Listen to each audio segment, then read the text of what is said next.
내니 두려워 말라라는 제목으로 하나님의 말씀을 증거하도록 하겠습니다. 우리가 함께 읽은 본문 말씀에 나오는 사건은 오병이어의 기적이 일어나고 난 직후에 제자들이 배를 타고 갈릴리 바다를 건너다가 풍랑을 만나게 된 사건입니다. 오병이어의 기적은 이미 우리가 알다시피 4개의 복음서에 다 기록이 되어 있는 반면에 그 연달아서 이어지는 이 사건은 누가복음에는 나오지 않습니다. 그 이유는 누가복음의 기록의 목적과 그 의도 때문인데 이 부분은 나중에 기회가 될 때 말씀을 드리기로 하고요. 오늘 우리가 주목할 건 뭐냐면 마태, 마가, 요한복음에만 이제 내용이 기록되어 있는데 특이하게도 오병이어의 기적과 관련된 내용을 가장 많이 담고 있는 요한복음에서 이 오병이어에 이어서 나오는 풍랑 사건만큼은 다른 복음서보다 간략하게 기록을 했다는 점입니다. 때문에 사건이 전개된 과정을 우리가 보다 입체적이고 정확하게 이해를 하기 위해서는 다른 복음서를 참고할 필요가 있는데 우선 요한복음 6장, 오늘 본문이죠. 15절부터 17절을 다시 보시면요. 그러므로 예수께서 그들이 와서 자기를 억지로 붙들어 임금으로 삼으려는 줄 아시고 다시 혼자 산으로 떠나가시니라. 저물매 제자들이 바다에 내려가서 배를 타고 바다를 건너 가버나움으로 가는데 라고 해서 우리 본문은 예수님이 산으로 떠나가신 게 먼저이고 그 다음에 제자들이 배를 타고 이동한 것처럼 그렇게 기록을 해 놓았습니다. 하지만 마태복음을 보게 되면 보세요. 22절부터 23절 예수께서 즉시 제자들을 재촉하사 자기가 무리를 보내는 동안에 배를 타고 앞서 건너편으로 가게 하시고 무리를 보내신 후에 기도하러 따로 산에 올라가시니라. 어떻습니까? 마태복음은 요한복음과 다르게 오병이어의 기적이 일어난 직후에 예수님께서 어떻게 해요? 제자들을 재촉해서 배를 태워 보내시고 그다음에 주변 정리를 다 마치신 다음에 산으로 기도하러 가셨다라고 증거를 합니다. 마가복음의 기록도 마태복음과 동일합니다. 그럼 요한복음과 마태, 마가복음 둘 중에 뭐가 맞을까요? 뭐가 틀릴까요? 틀린 거 없이 다 맞습니다. 다만 상황을 바라보았던 관점이 다르기 때문에 이런 차이가 발생을 한 건데 마태와 마가복음의 경우에는 누구에게 포커스를 맞추냐면 제자들한테 포커스를 맞춥니다. 그래서 이 사건 속에서 제자들의 반응과 태도와 변화를 구체적으로 보여주는 데에 더 중점을 두는 반면에 요한복음은 예수님께 초점을 맞추고 예수님을 중심으로 이 사건을 기록을 합니다. 그러다 보니까 상대적으로 제자들에 대한 비중이 적어지게 되었다는 거죠. 그래서 이러한 관점의 차이를 간단하게 다시 한번 살펴보면 요한복음 6장 15절 그러므로 예수께서 그들이 와서 자기를 억지로 붙들어 임금으로 삼으려는 줄 아시고 다시 혼자 산으로 떠나가시니라. 이 말씀은 요한복음에만 나오잖아요. 근데 이 말씀은 오병이어의 기적 직후에 예수님께서 왜 무리들을 떠나서 산으로 가셨는가 그 이유를 우리에게 설명을 해줍니다. 그건 뭐냐면 당시 오병이어의 기적을 체험했던 무리들이 예수님을 억지로 강제로 왕으로 삼으려는 마음을 품었기 때문이었습니다. 그럼 그들은 왜 그렇게 기를 쓰고 예수님을 왕으로 만들고자 했는가? 지난 시간에 말씀드렸듯이 그것은 예수님의 기적과 능력 때문이었습니다. 죽음 이후에 가게 될 천국에 대한 소망, 이 땅에서 누리는 하나님의 통치, 예수님이 주시는 목마르지 않은 영생수, 하나님 앞에서 죄인들이 받게 될 심판을 피할 유일한 길인 예수님의 대속과 구원과 죄사함과 거듭남 등등 예수님께서 이 땅에 오신 궁극적인 목적과 그것을 성취하기 위한 결정적인 사역들이 아니라 그저 일시적인 병고침과 배부름 이거를 가능케 하는 예수님의 능력을 사람들이 소유하고자 그래서 언제든지 자기들의 유익과 만족을 위해서 그 예수님의 능력을 이용하고자 어떻게 해요? 예수님을 억지로 임금으로 삼으려 했다는 겁니다. 그러나 이런 인간의 이기심과 욕망에서 비롯된 기대와 바람을 예수님은 거절하십니다. 그런데 중요한 건 뭐냐면 요한복음의 관심이 예수님께 집중되다 보니까 예수님의 이 거절 자체에 비중을 더 두었다는 겁니다. 그 결과 다른 복음서에서는 다루지 않는 무리들의 그 마음속 생각까지 요한복음은 들춰서 보여지게 하고요. 이런 인간의 욕심을 예수님께서 단호하게 아주 강력하게 거절했음을 보여주고자 예수님이 산으로 훌쩍 떠나신 것만을 강조해서 기록을 했다는 거죠. 하지만 제자들에게 초점을 더 맞췄던 마태복음은 당시의 상황을 이렇게 묘사합니다. 다시 보세요. 예수께서 즉시 제자들을 재촉하사 자기가 무리를 보내는 동안에 배를 타고 앞서 건너편으로 가게 하시고. 자, 마태복음은 예수님께서 누구에게 더 관심을 쏟으십니까? 제자들에게 관심을 쏟습니다. 그래서 오병이의 기적 이후에 인간적인 욕망으로 가득 찬 무리들로부터 제자들이 영향을 받지 않도록 어떻게 해요? 즉시 분리시켜서 배를 태워 먼저 보냅니다. 그러니까 예수님 자신보다도 제자들을 더 배려하고 챙겨주는 모습을 마태복음은 그리고 있다는 거죠. 그리고 요한 오병이의 기적 이후 예수님이 무리를 떠나 산으로 가신 것과 제자들이 배를 타고 건너편으로 이동하신 사실은 마태, 마가, 요한복음이 동일하지만 우리가 확인했듯이 누구에게 초점을 맞추고 누구에게 비중을 두느냐에 따라서 이 세부적인 표현과 강조점이 달라집니다. 그럼 마찬가지로 이후에 이제 벌어지는 전개되는 사건에 있어서도 요한복음은 다른 복음서의 내용과 똑같지 않습니다. 앞서 기적을 체험한 무리들의 속마음을 요한복음만 드러냈듯이 이후에 제자들이 풍랑을 만난 사건에서도 요한복음은 다른 복음서에 빠진 내용을 추가하여 우리의 관심을 더 예수님께로 향하도록 이끕니다. 자, 이거를 우리가 이제 비교해 볼 텐데, 먼저 제자들에게 초점을 맞췄던 마가복음으로 가가지고요. 47절부터 48절을 같이 읽겠습니다. 시작. 저물매 배는 바다 가운데 있고 예수께서는 홀로 무태 계시다가 바람이 거스름으로 제자들이 힘겹게 노 젓는 것을 보시고 밤 4경쯤에 바다 위로 걸어서 그들에게 오사 지나가려고 하시매. 자, 마태복음과 마가복음은 동일한 관점에서 쓰여졌는데 여기서 뭐라고 얘기합니까? 마가복음 역시도 예수님께서 제자들과 무리를 분리시킨 후에 배를 태워 건너편으로 보내신 모습을 읽진 않았지만 45절 45절 보여주고 이어서 제자들이 풍랑을 만난 장면에서 중요한 표현을 우리에게 제공을 해줍니다. 그중 하나가 48절에 나오는 보시고입니다. 보시고. 오늘 이제 설교 시간에 다루는 내용들을 이따가 제가 모임할 때 그때 다시 한번 리뷰를 해드리도록 하겠습니다. 보시고라는 표현을 잘 보시면요. 이게 왜 중요하냐면 비록 예수님께서 제자들과 헤어져서 홀로 산으로 올라가셨지만 예수님의 관심이 제자들을 떠나지 않았음을 보여주기 때문입니다. 다시 말해 산에서 예수님이 기도하시는 동안에도 예수님의 생각은 어디에 가 있다는 겁니까? 제자들을 향해서 가 있었고 나아가 그들이 당하는 고난과 어려움으로부터 구원하시고자 바다 위를 걸어서 오셨다는 겁니다. 보셨기 때문에 이것과 함께 우리가 또 주목할 표현이 역시 48절에 나오는 지나가려고 하심입니다. 지나가려고 하심. 자, 이걸 문자적으로만 보면 오해하기가 쉽죠. 왜냐하면 마치 예수님이 기껏 도와주러 오셔서는 제자들을 도와주지 않고 무심하게 지나가시는, 그냥 내버려 두시는 걸로 비춰질 수 있습니다. 지나가려 하심에라는 표현을 문자적으로 보면요. 그러나 구약 성경을 보게 되면 이 표현이 하나님께서 그분의 영광을 인간에게 보여주시는 방법으로 쓰인다는 걸 확인할 수 있습니다. 자, 출애굽기로 갑니다. 출애굽기 33장 18절부터 19절. 모세가 이르되 원하건대 주의 영광을 내게 보이소서.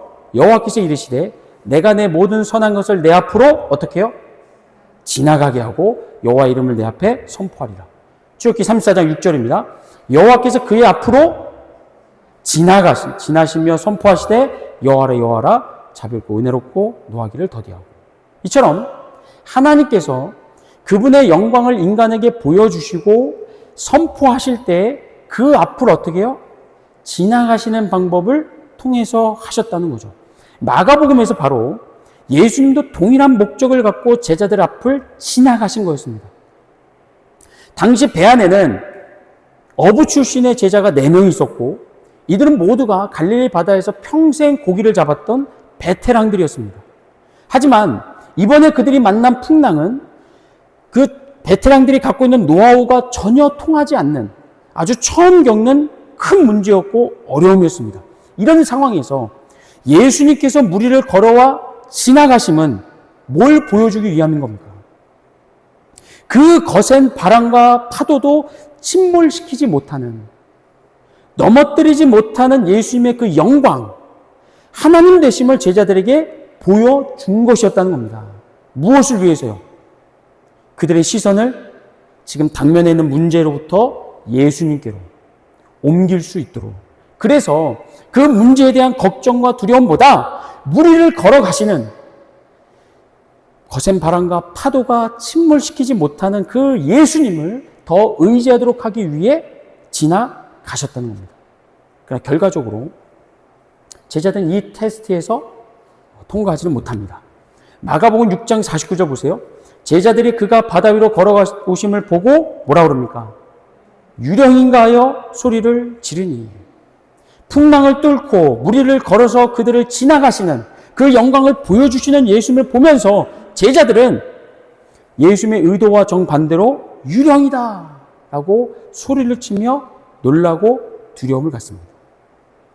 그분이 예수님이라는 사실을 전혀 깨닫지를 못합니다. 계속 말씀을 봅니다. 50절 같이 있습니다. 시작.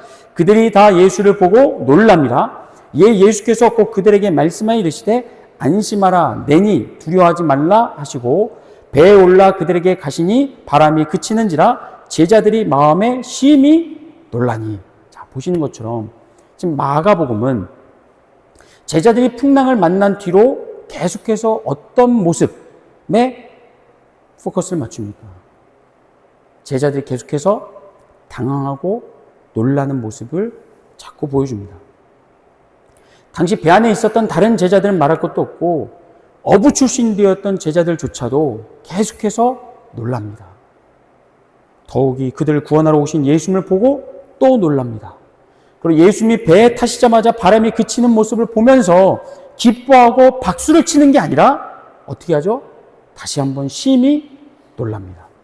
이렇듯 이전에 오병이의 기적이라는 엄청난 사건, 기적을 체험하고도 예수님을 향한 믿음이 조금도 성장하거나 전진하지 못한 그런 제자들의 못남을 보여준 다음에 마가복음은 그들을 이렇게 평가합니다. 52절 같이 있습니다. 시작. 이는 그들이 그 떡 떼시던 일을 깨닫지 못하고 도리어 그 마음이 둔하여 졌음이로라.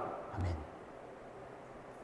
여기에 이제 저는 마가복음 받고 마태복음 여러분 보시게 되면 또 어떤 얘기가 나오냐면 베드로가 예수님처럼 무리를 거르려고 시도를 합니다. 근데 어떻게 하죠? 실패하고 맙니다. 그래서 당시 제자들의 이 약하고 연약한 믿음을 마태와 마가복음은 더 부각을 시킵니다. 자, 그런데 요한복음은 어떠한가? 요한복음은 제자들보다 예수님께 초점을 더 맞췄기 때문에 강조하는 거나 표현이 좀 다릅니다. 오늘 본 말씀을 다시 볼게요. 요한복음 6장 15절부터 17절. 그러므로 예수께서 그들이 와서 자기를 억지로 붙들어 임금으로 삼으려는 줄 아시고 다시 혼자 산으로 떠나가시니라. 저물매 제자들이 바다에 내려가서 배를 타고 바다를 건너 가버나움으로 가는데 이미 어두웠고 예수는 아직 그들에게 오시지 아니하셨더니. 앞서 살펴보았던 마가복음과 오늘 본문 말씀인 요한복음을 비교해 보면 우리가 몇 가지 차이점을 찾을 수 있는데, 첫째는 예수님께서 무리를 걸어오시기 전까지 제자들과 함께 있지 않음을 요한복음은 강조합니다. 그래서 앞에서 이미 예수님은 진작 산으로 떠나가셨고요. 남은 제자들끼리 갈릴리 바다로 배를 타고 건너가는 모습을 보여주는데 17절에서 뭐라고 굳이 표현을 하냐면 예수는 아직 그들에게 오시지 아니하셨더니 라는 말씀을 넣어서 현재 예수님과 제자들이 다른 공간에 다른 장소에 있음을 굳이 강조를 합니다. 이게 첫 번째고, 두 번째, 요한복음은 풍랑 때문에 제자들이 겪었던 어려움, 그들의 연약함을 상당히 축소시킵니다. 18절부터 19절을 봅니다. 큰 바람이 불어 파도가 일어나더라. 제자들이 노를 저어 10여리쯤 가다가. 마가복음 기억하시나요? 이 장면에서 마가복음은 제자들이 힘겹게 노를 저었다고 말씀을 합니다. 힘겹게. 그리고 마태복음을 보게 되면 풍랑으로 말미암아 고난을 당했다고 표현을 합니다. 그런데 요한복음은 그런 내용이 없습니다. 없을 뿐만 아니라 뭐라고 얘기합니까? 풍랑을 만났음에도 어떻게 해요? 노를 저어서 10여리를 갔다고 이야기합니다. 그래서 어떤 분들은 요한복음이 이 구절을 보면서 이렇게 해석을 합니다. 우리가 고난을 당하더라도 계속 뭐 하라고요? 노를 저으라는 거죠. 다시 말해 문제와 어려움을 당했을 때 절망하거나 포기하지 말고 예배와 기도, 감사와 찬양의 노를 저어야 한다. 언제까지? 예수님이 오셔서 구원을 베풀어 주실 때까지 신앙생활을 끝까지 포기하지 마라 라는 의미로 이 구절을 해석을 합니다. 틀린 말은 아닙니다. 그러나 중요한 건 뭐냐면 요한복음이 우리에게 주고자 하는 메시지가 단순하게 신앙생활을 잘하라는 얘기가 아니라는 겁니다. 그럼 요한복음이 예수님께 주목하고 예수님을 통해서 우리에게 주고자 하는 메시지는 뭐냐? 이겁니다. 예수님의 제자들에게 실패란 없다는 겁니다. 예수님의 제자들에게 실패란 없다. 다시 말씀드립니다. 일요일에만 의무적으로 교회에 출석하면서 30년, 40년을 신앙생활해도 성품의 변화가 1도 없는 무늬만 성도. 이름만 예수님의 제자들 말고요. 정말로 예수님을 구원자로 믿고 거듭나서 하나님의 자녀다운 삶에 헌신하고 하나님 말씀에 순종하고자 노력하며 애쓰는 예수님의 진짜 제자들에게 세상에서 말하는 실패란 적용되지가 않습니다. 이것이 오늘 본문 말씀이 우리에게 주는 메시지이자 마태, 마가복음과 요한복음의 세 번째 차이점입니다. 본문 19절부터 21절을 다시 한번 봅니다. 같이 읽습니다. 시작. 제자들이 노를 저어 11호쯤 가다가 예수께서 바다 위로 걸어 배에 가까이 오심을 보고 두려워하거늘 이르시되 두려워하지 말라 하신대. 자, 제자들이 바다 위를 걸어서 오신 예수님을 보고 놀란 것과 내니 두려워하지 말라는 예수의 말씀까지는 마가복음과 동일합니다. 하지만 그 다음이 중요합니다. 21절 시작. 이에 기뻐서 배로 영접하니 배는 곧 그들이 가려던 땅에 이르렀더라. 아멘.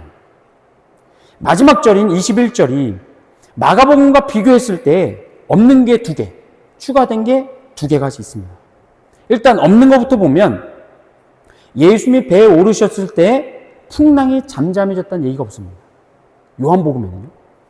따라서 제자들이 그걸 보고 심히 놀란 모습도 예수님이 배에 타셔서 풍랑이 잔잔해지는 걸 보면서 심히 놀란 모습도 요한복음에는 없습니다. 이게 2가지 없는 거고 대신에 추가된 게 뭐냐면 제자들이 예수님을 알아본 뒤에 기뻐서 배로 영접했다는 것과 예수님이 배에 오르시자마자 곧바로 그들이 가려던 땅에 뭡니까? 도착했다는 겁니다. 여러분 여기서 중요한 게 뭐냐면 요한복음에 따르면 제자들이 예수님을 기뻐하며 영접할 때 풍랑이 멈췄습니까?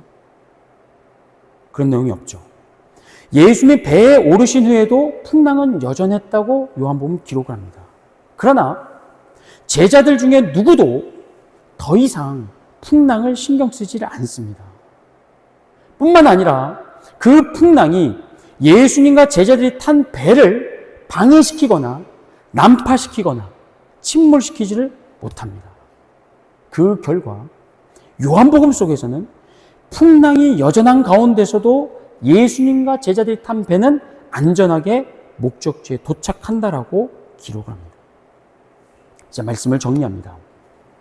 오병이의 기적 직후에 제자들이 갈릴리 바다를 건너던 중 풍랑을 만난 사건은 마태, 마가, 요한복음이 나옵니다. 그러나 관점의 차이에 의해서 내용이 조금 다르다는 걸 우리는 확인을 했습니다. 마태와 마가복음은 제자들에게 중심을 둔 반면에 요한복음은 예수님을 중심으로 기록을 했습니다. 따라서 상대적으로 요한복음은 제자들에 대한 예수님의 눈에 보이는 배려나 관심이 다소 생략이 되어 있습니다. 그러나 그 대신에 요한복음 속의 제자들은 거센 풍랑에서도 당황하지를 않고요. 예수님을 배로 영접한 뒤에도 풍랑은 여전했지만 거기에 시선을 뺏기지 않고 예수님과 함께 기뻐하며 그 가운데 목적지에 조금도 지체하지 않고 도착을 하게 됩니다. 이런 오늘 요한복음의 내용이 우리에게 주는 메시지가 뭐라고 했습니까? 예수님의 제자들에겐 실패란 없다는 겁니다.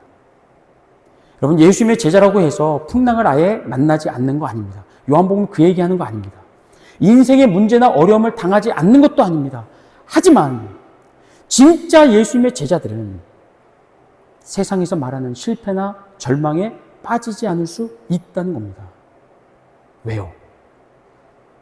그들을 제자 삼으신 예수님께서 성자 하나님이시기 때문입니다. 그리고 그분의 제자들을 향한 예수님의 관심과 사랑은 눈에 띄는 어떤 행위나 도움으로만 확인되는 게 아니라 기본적으로 깔려 있다는 겁니다. 그래서 예수님의 제자들이 풍랑 속에서도 어떻게 해요? 아주 엎드러지질 않고 다시 일어설 수 없는 절망에 빠지지 않고 놀라지 않고 예수님과 함께 기뻐하면서 그들이 가고자 하는 목적지에 도착하게 되었다고 요한복음 말씀하고 있다는 겁니다. 사랑하는 성도 여러분, 저 여러분 모두는 오늘 요한복음 속 본문에 있는 예수님의 제자들인 줄로 믿습니다. 우리가 뜻하지 않은 어려움, 문제 만날 수 있습니다. 가정의 문제, 경제적인 문제, 건강, 관계의 문제, 여기다가 우리의 실수와 미숙함과 잘못된 판단까지 이 불완전한 세상 속에서 우리를 실패하게 하고 침몰시키려고 하는 그런 요소들은 무궁무진하게 많습니다. 그러나 오늘 본문 말씀이 우리에게 주는 메시지가 뭡니까? 걱정하지 말라는 겁니다. 풍랑은 일어날 수 있지만, 거센 바람이 불고 파도가 몰아칠 수 있지만, 우리를 제자 삼아주신 예수님께서 어떻게 해요? 우리를 기본적으로 붙잡아 주신다는 거예요. 사랑과 능력으로, 구원으로, 훨씬 더 풍랑보다 크고 위대한 능력으로 우리를 붙잡아 주신다는 겁니다. 그러니까 우리에게 뭐가 없다고요? 실패가 없다는 거죠. 우리를 좌절시키거나 침몰시키는 문제 어려움이 없다는 겁니다. 오히려 우리에게 뭐만 있습니까? 두려워하지 말라는 예수님의 음성만 있는 줄로 믿습니다. 그리고 우리로 하여금 우리가 원하는 목적지로 나아갈 수 있도록 하나님께서, 주님께서 우리를 인도하여 주신 줄로 믿습니다. 그러니 그 주님 손 붙들고 기뻐하며 신앙생활 할 수 있기를 주의 이름으로 축복합니다. 아멘.